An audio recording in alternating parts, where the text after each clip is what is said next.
नमस्कार। दोपहर समाचार में आपका स्वागत है।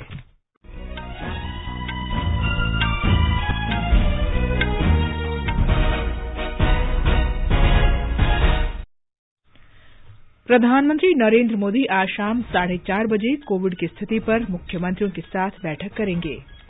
सरकार ने कहा, कोविड का नया वेरिएंट ओमिक्रॉन सामान्य जुकाम नहीं है और इसे हल्के में नहीं लिया जाना चाहिए। राष्ट्रव्यापी कोविड टीकाकरण अभियान के तहत देश में अब तक 154 करोड़ 61 लाख से अधिक टीके लगाए जा चुके हैं। देश में पिछले 24 घंटों के दौरान कोविड के 2,47,000 मामलों की पुष्टि हुई। स्वस्थ होने की दर 95.59% हुई। वाणिज्य मंत्री पीयूष गोयल ने भारत ब्रिटेन मुक्त व्यापार समझौता वार्ता के लिए आज ब्रिटेन के अंतर्राष्ट्रीय व्यापार मामलों के मंत्री एनी मैरी ट्रेवलियन से मुलाकात की। कांग्रेस ने उत्तर प्रदेश विधानसभा चुनाव के लिए उम्मीदवारों की पहली सूची जारी की। भाजपा पहले 2 चरणों के चुनाव के लिए उम्मीदवारों के नाम तय करेगी। फसल कटाई का त्यौहार लोहड़ी आज देश के विभिन्न हिस्सों में मनाया जा रहा है। असम में माघ और भोगाली बिहू की पूर्व संध्या पर आज रात उरुका मनाया जाएगा। कोरोना संक्रमित होने के बाद 7 खिलाड़ियों ने नई दिल्ली में चल रही इंडिया ओपन बैडमिंटन चैंपियनशिप से नाम वापस लिए और केपटाउन में भारत तथा दक्षिण अफ्रीका के बीच तीसरे और अंतिम क्रिकेट टेस्ट मैच के तीसरे दिन का खेल जारी।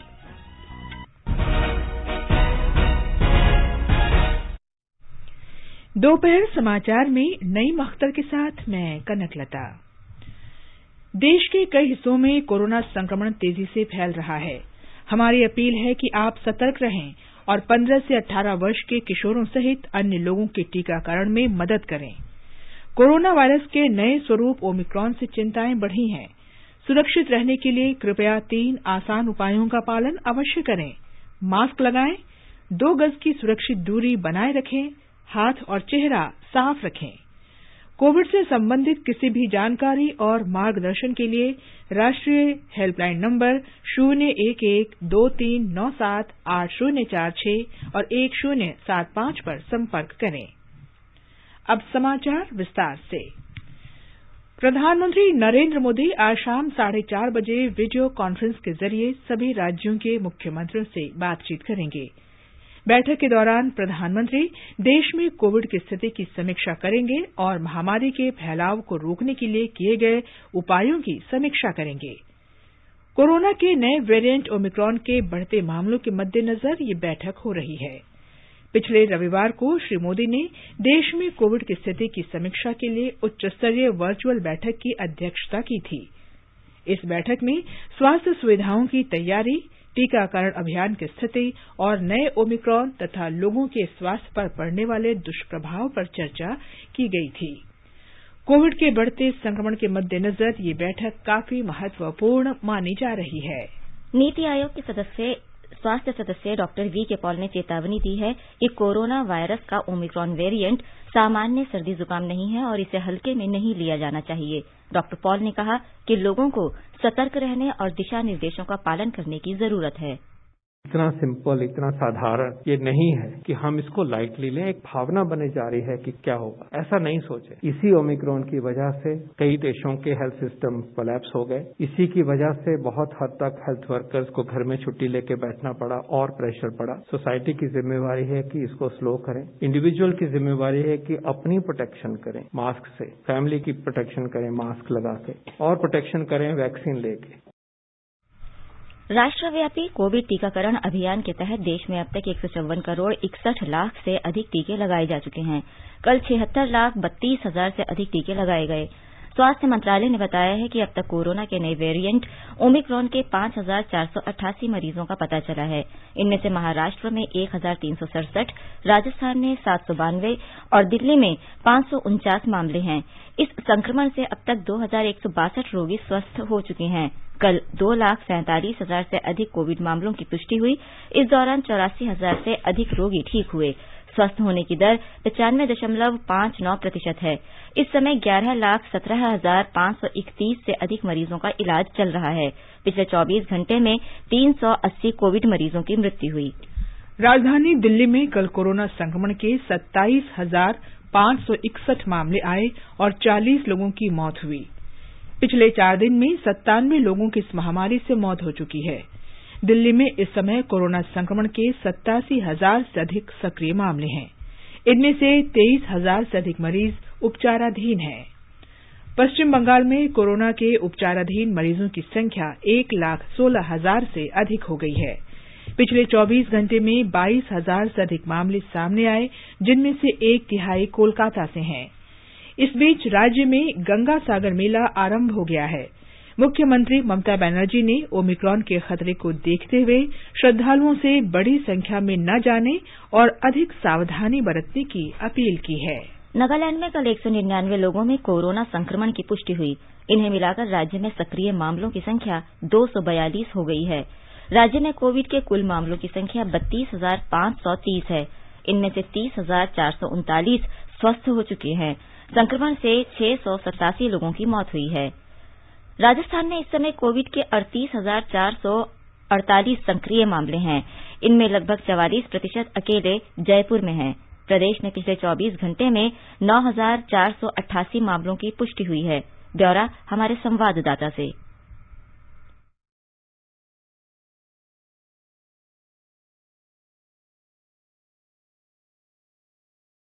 जयपुर में कल 3,500 नए केस मिले हैं। सरकारी और निजी दफ्तरों में कर्मचारियों में भी बड़ी संख्या में कोविड की पुष्टि हो रही है। प्रदेश में बाजार रात 8 बजे तक खुले रखने की अनुमति है। कोविड दिशा निर्देशों का उल्लंघन करने वालों के खिलाफ पुलिस और प्रशासन द्वारा सख्ती की जा रही है। कोविड के बढ़ते मामलों का पर्यटन उद्योग पर भी बड़ा असर पड़ा है। राज्य के ज्यादातर पर्यटन स्थलों पर पर्यटकों की आवक कम हो गई है। वहीं होटलों की बुकिंग भी रद्द हुई है। जितेंद्र द्विवेदी, आकाशवाणी समाचार, जयपुर। गुजरात में कोविड संक्रमण के मामले लगातार बढ़ रहे हैं। राज्य में कल 9,941 नए मामलों की पुष्टि हुई, जो पिछले 8 महीनों में सबसे ज्यादा है। राज्य सरकार संक्रमण के फैलाव को रोकने के लिए कई कदम उठा रही है। हमारे संवाददाता ने बताया है कि राज्य के स्वास्थ्य विभाग के अनुसार कल सबसे अधिक 3,843 नए मामले अहमदाबाद में और 2,505 नए मामले सूरत में दर्ज हुए। राज्य के स्वास्थ्य विभाग के अनुसार कल सबसे अधिक 3,843 नए मामले अहमदाबाद में और 2,505 नए मामले सूरत में दर्ज हुए। राज्य में इस वक्त 43,726 सक्रिय मामले हैं, जिसमें से 51 मरीज वेंटिलेटर सपोर्ट पर है। अहमदाबाद नगर निगम द्वारा 18 नए क्षेत्रों में माइक्रो कंटेनमेंट घोषित किया गया है। इसके साथ ही शहर में माइक्रो कंटेनमेंट क्षेत्र की कुल संख्या 180 हो चुकी है।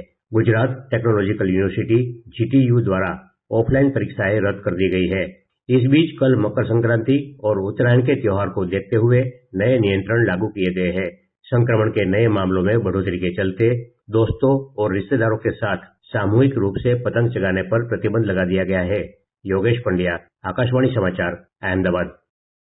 कर्नाटक के बेंगलुरु जिले में कल 15,615 कोरोना संक्रमण के मामले आने से ये शहर कोविड का प्रमुख केंद्र बन गया है। प्रदेश की राजधानी में इस समय 73,654 सक्रिय मामले हैं। ब्यौरा हमारे संवाददाता से। नगर पालिका की तरफ से अब कोविड वॉर रूम दिन के 24 घंटे काम कर रहे हैं। शहर में अब कोविड परीक्षण 80,000 प्रतिदिन से 1.3 लाख प्रतिदिन बढ़ा दी गई है। शुक्रवार यानी कल से 27 कोविड केयर सेंटर्स आरंभ हो जाएंगे। कोविड पॉजिटिव रोगियों के घर जाकर रोग लक्षण की जांच की जा रही है। कोविड रोगियों की चिकित्सा के लिए सरकारी अस्पताल में 3,237, सरकारी मेडिकल कॉलेजेस में 2,696 बिस्तर, निजी अस्पताल में 13,540 और निजी मेडिकल कॉलेजेस में 8,592 बिस्तर मौजूद हैं। सुधींद्र, आकाशवाणी समाचार, बेंगलुरु। बिहार में कोरोना के मामले रोज बढ़ रहे हैं। पिछले 24 घंटों में 6,413 लोगों में संक्रमण की पुष्टि हुई।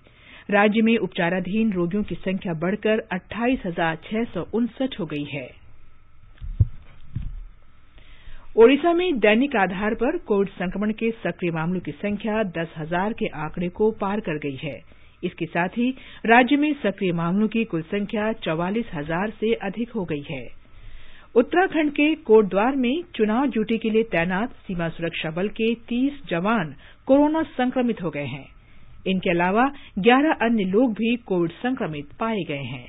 तमिलनाडु के स्वास्थ्य मंत्री एम सुब्रमण्यम ने कहा है कि राज्य सरकार कोविड महामारी को नियंत्रित करने के लिए हर संभव कदम उठा रही है। स्वास्थ्य मंत्री ने बताया कि राज्य में अब तक 93 लाख से अधिक लोगों ने टीके की दूसरी डोज ले ली है। छत्तीसगढ़ में कोरोना संक्रमण के तेजी से बढ़ते मामलों के बीच सक्रिय मरीजों की संख्या 27,000 के पार पहुंच गई है। हमारे संवाददाता ने बताया है कि राज्य सरकार ने सभी जिलाधिकारियों को कोरोना संक्रमण को फैलने से रोकने के लिए समुचित कदम उठाने का निर्देश दिया है। छत्तीसगढ़ शासन द्वारा संभाग आयुक्तों और कलेक्टरों को जारी निर्देशों में कहा गया है कि जिलों में स्थानीय परिस्थितियों का आकलन करते हुए सभी शासकीय कार्यालयों में कर्मचारियों की न्यूनतम उपस्थिति के साथ काम लिया जाए तथा जरूरत पड़ने पर वर्क फ्रॉम होम पद्धति को अपनाया जाए। इसके साथ ही सभी बैठकें यथासंभव वीडियो कॉन्फ्रेंसिंग के माध्यम से वर्चुअल आयोजित की जाएं। इस बीच राज्य में कोविड टीकाकरण अभियान भी जोर शोर से जारी है। राज्य में 15 से 18 वर्ष के बीच की आयु वर्ग के 50% बच्चों को कोविड-19 से बचाव का पहला टीका लगाया जा चुका है। विकल्प शुक्ला, आकाशवाणी समाचार, रायपुर।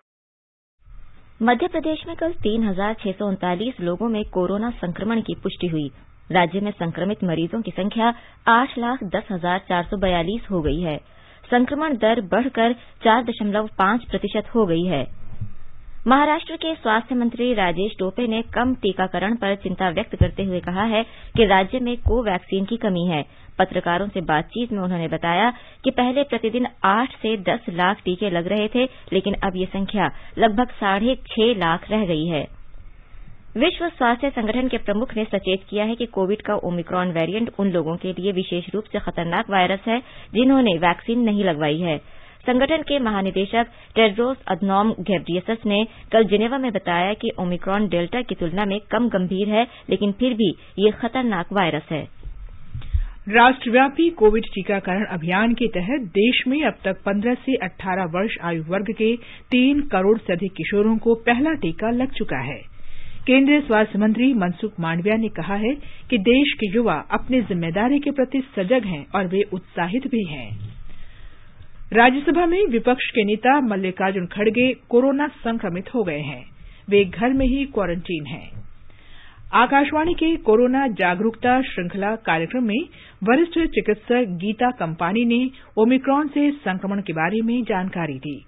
उन्होंने बताया कि 60 साल से ऊपर के लोगों को बूस्टर डोज लेना जरूरी है। 60 years and above with comorbidities, जिनको ब्लड प्रेशर की तकलीफ है या डायबिटीज है या कैंसर से पीड़ित हैं या और कोई ऐसी बीमारी है जिससे उनकी इम्यूनिटी कम होती है, तो इन लोगों को बूस्टर डोज लेना अनिवार्य है। 9 महीने का अंतर होना चाहिए from your second dose of vaccination and वही वैक्सीन लगानी है जो कि आपने पहले लगाई है। लक्षण जो है ओमिक्रॉन के, ये बिल्कुल कॉमन फ्लू जैसे ही हैं। इसमें वही बुखार, जोड़ों में दर्द, खांसी, जुकाम, सेम सिम्टम्स हैं।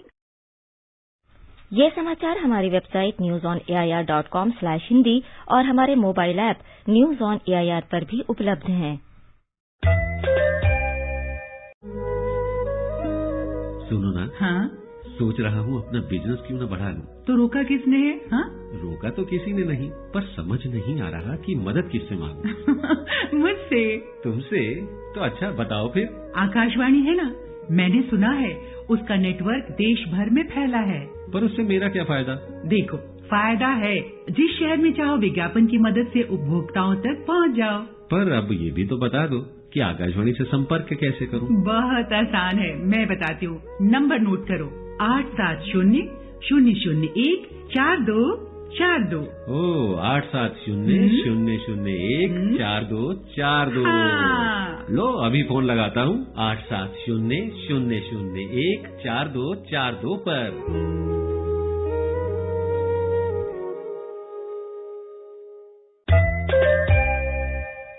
चलो मिलकर एक शुरुआत करें, चलो एक फैसला आज करें, मास्क नहीं तो टोकेंगे, कोरोना को रोकेंगे, चलो एक इरादा करते हैं, चलो कुछ वादा करते हैं, मास्क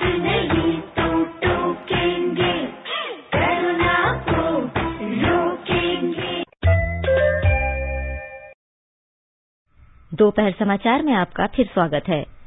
आगे बढ़ने से पहले मुख्य समाचारों पर एक नजर। प्रधानमंत्री नरेंद्र मोदी आज शाम 4:30 बजे कोविड की स्थिति पर मुख्यमंत्रियों के साथ बैठक करेंगे। सरकार ने कहा कोविड का नया वेरिएंट ओमिक्रॉन सामान्य जुकाम नहीं है और इसे हल्के में नहीं लिया जाना चाहिए।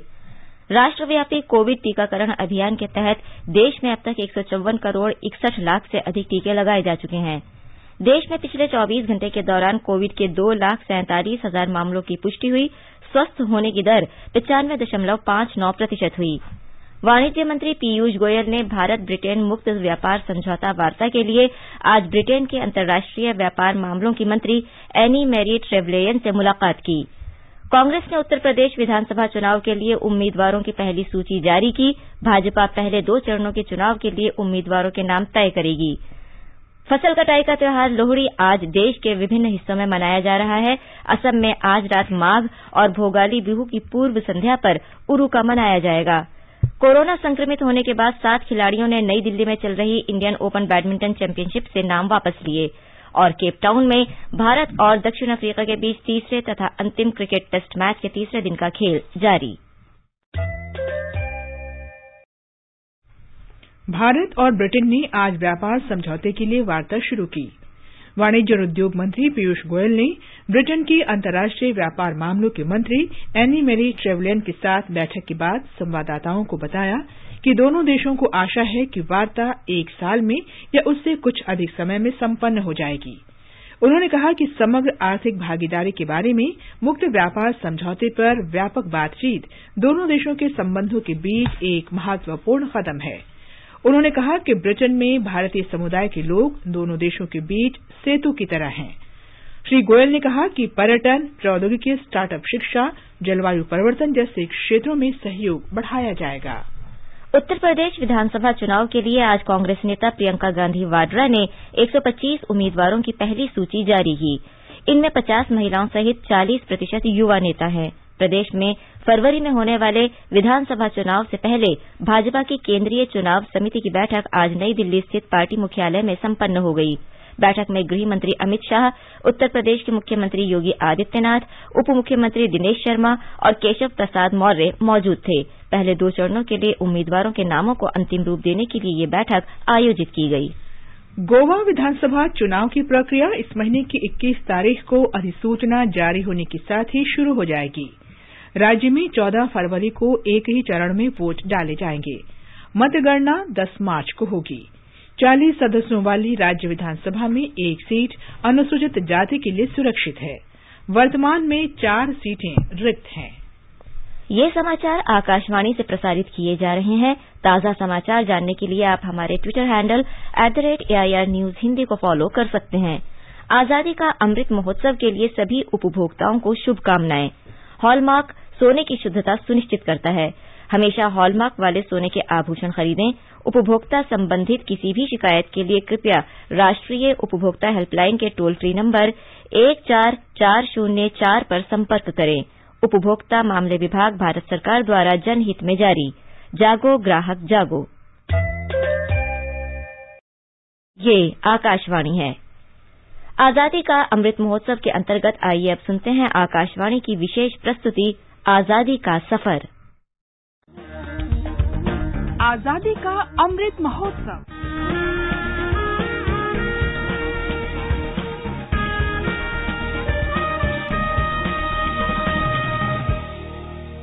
आजादी का सफर आकाशवाणी समाचार के साथ एक राष्ट्र का उदय, भारत का गौरवशाली स्वतंत्रता संग्राम आधुनिक विश्व में घटित महानतम संघर्षों में से एक है। आकाशवाणी समाचार प्रत्येक दिन इस स्वतंत्रता आंदोलन की एक झलक आप तक पहुंचा रहा है। 1857 के विद्रोह से बहुत पहले भारत के जनजातीय समुदायों ने उपनिवेशवादियों का विरोध करते हुए अपने प्राणों का उत्सर्ग किया। तिलका मांझी उन अग्रणी जनजातीय स्वतंत्रता सेनानियों में से एक थे। वे वर्ष 1784 में 13 जनवरी को शहीद हुए थे।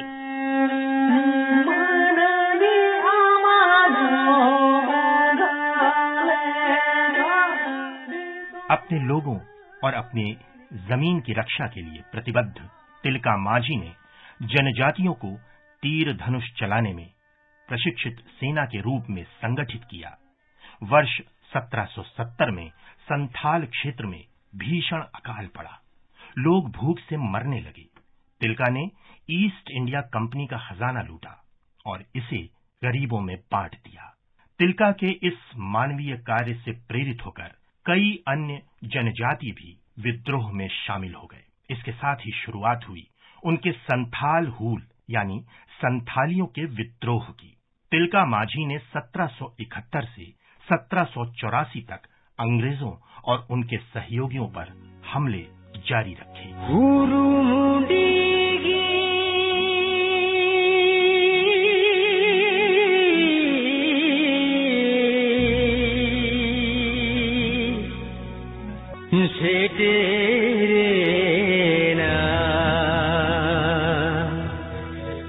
सार जमगीर साडे सिंगड़ सकवा।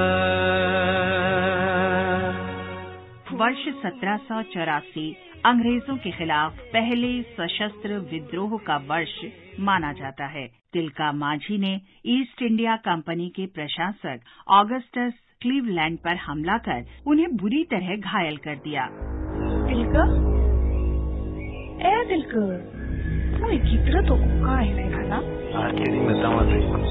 गिद्रा मत दारे बुर कर दे जोतने राम मन खाने खाने पाते।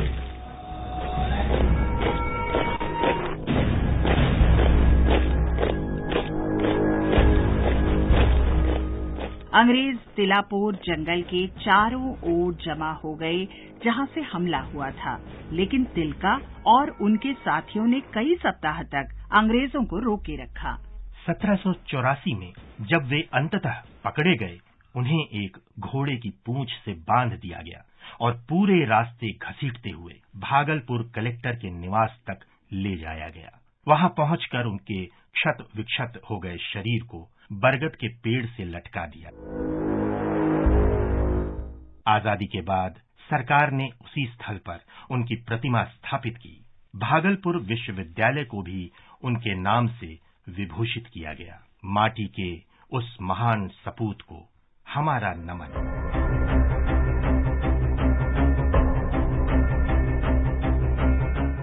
दूसरे अंग्रेज सिख युद्ध के दौरान 13 जनवरी 1849 को चिलियांवाला की लड़ाई हुई थी। सिख सेना का नेतृत्व शेर सिंह कर रहे थे, जबकि ब्रिटिश सेना कमांडर इन चीफ ह्यूग गाउफ के नेतृत्व में सामने थी। सिख सैनिक संख्या में कम थे, लेकिन उन्होंने ब्रिटिश सेना को पीछे हटने पर विवश कर दिया।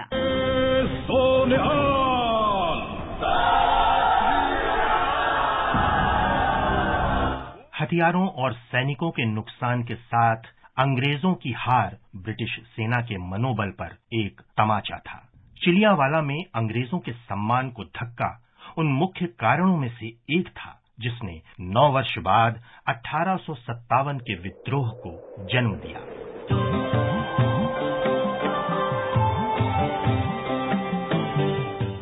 आज के ही दिन हम फकीर मोहन सेनापति का भी स्मरण करते हैं, जो आधुनिक उड़िया साहित्य के जनक भी माने जाते हैं। 13 जनवरी 1843 को जन्मे फकीर मोहन सेनापति एक समाज सुधारक और सशक्त लेखक थे, जिनकी रचनाओं ने जनमानस में राष्ट्रीयता का संचार किया। नदी परी मो जीवन जाऊथी बही हसी कांदी कुळु कुळु कथा कही कही। श्री सेनापति ने संस्कृत से रामायण, महाभारत और श्रीमद् भागवत गीता का ओडिया भाषा में अनुवाद किया।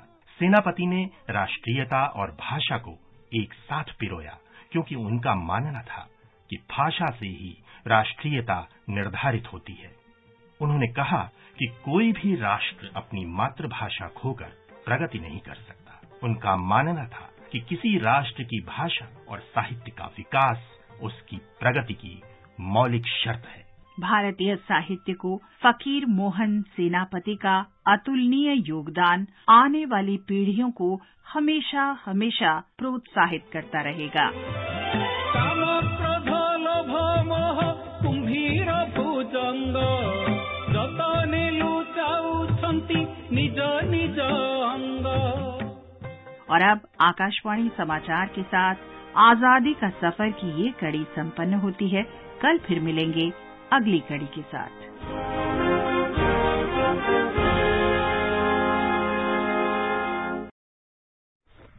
दिल्ली में कल से चल रही इंडिया ओपन बैडमिंटन चैंपियनशिप से 7 खिलाड़ियों के कोरोना संक्रमित पाए जाने के बाद वे प्रतियोगिता से बाहर हो गए हैं। इनमें किदाम्बी श्रीकांत और अश्विनी पोनप्पा शामिल हैं।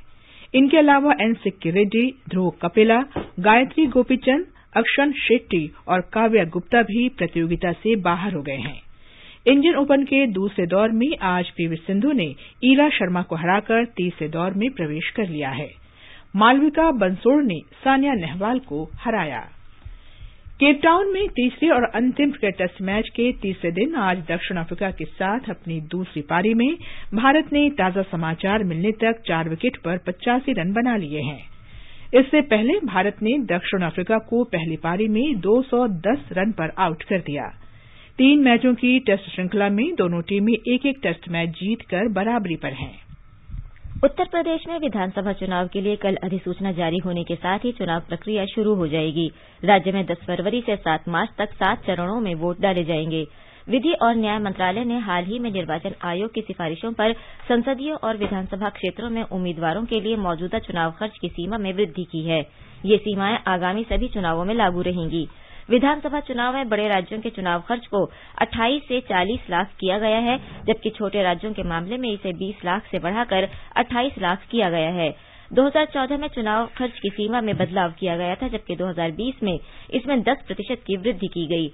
संशोधित सीमा के अनुसार चुनाव वाले 5 राज्यों में से पंजाब, उत्तराखंड और उत्तर प्रदेश के लिए उम्मीदवारों के खर्च की सीमा अब 40 लाख रुपए होगी, जबकि गोवा तथा मणिपुर के लिए ये सीमा 28 लाख रखी गई है।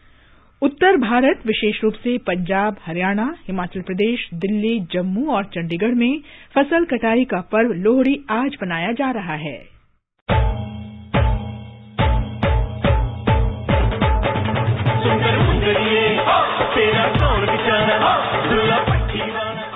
राष्ट्रपति रामनाथ कोविंद और उपराष्ट्रपति एम वेंकैया नायडू ने लोहड़ी के पर्व पर देशवासियों को शुभकामनाएं दी हैं। असम में माघ और भोगाली बिहू पर्व की पूर्व संध्या पर लोगों ने रात में अलाव जलाने की परंपरागत रस्म उरुका की पूरी तैयारियां कर ली हैं। उरुका के अवसर पर आज रात सामुदायिक और पारिवारिक भोज का आयोजन किया जाएगा। केंद्रीय मंत्री सर्बानंद सोनोवाल और मुख्यमंत्री हिमंत बिस्वा शर्मा ने भोगाली बिहू पर्व पर राज्य के लोगों को शुभकामनाएं दी हैं। जम्मू कश्मीर में कुलगाम जिले के परिवान इलाके में कल हुई मुठभेड़ में प्रतिबंधित जैश ए मोहम्मद संगठन का एक आतंकवादी मारा गया और एक जवान शहीद हो गया। कश्मीर जोन के पुलिस महानिरीक्षक विजय कुमार ने कहा कि मुठभेड़ में सेना के 3 जवान और 2 नागरिक घायल भी हुए हैं। मृतक पुलिसकर्मी की पहचान कांस्टेबल रोहित चिब के रूप में हुई है। अंत में मुख्य समाचार एक बार फिर। प्रधानमंत्री नरेंद्र मोदी आज शाम 4:30 बजे कोविड की स्थिति पर मुख्यमंत्रियों के साथ बैठक करेंगे। सरकार ने कहा, कोविड का नया वेरिएंट ओमिक्रॉन सामान्य जुकाम नहीं है और इसे हल्के में नहीं लिया जाना चाहिए। राष्ट्रव्यापी कोविड टीकाकरण अभियान के तहत देश में अब तक 154 करोड़ 61 लाख से अधिक टीके लगाए जा चुके हैं। देश में पिछले 24 घंटों के दौरान कोविड के 2,47,000 मामलों की पुष्टि हुई। स्वस्थ होने की दर 95.59% हुई। वाणिज्य मंत्री पीयूष गोयल ने भारत ब्रिटेन मुक्त व्यापार समझौता वार्ता के लिए आज ब्रिटेन के अंतर्राष्ट्रीय व्यापार मामलों के मंत्री एनी मैरी ट्रेवलिन से मुलाकात की। कांग्रेस ने उत्तर प्रदेश विधानसभा चुनाव के लिए उम्मीदवारों की पहली सूची जारी की। भाजपा की पहले 2 चरणों के चुनाव के लिए उम्मीदवारों के नाम तय करने के वास्ते आयोजित बैठक संपन्न हुई। फसल कटाई का त्यौहार लोहड़ी आज देश के विभिन्न हिस्सों में मनाया जा रहा है। असम में माघ और भोगाली बिहू की पूर्व संध्या पर आज रात उरुका मनाया जाएगा। कोरोना संक्रमित होने के बाद 7 खिलाड़ियों ने नई दिल्ली में चल रही इंडिया ओपन बैडमिंटन चैंपियनशिप से नाम वापस लिए। इसके साथ ही दोपहर समाचार का ये अंक समाप्त हुआ। नमस्कार।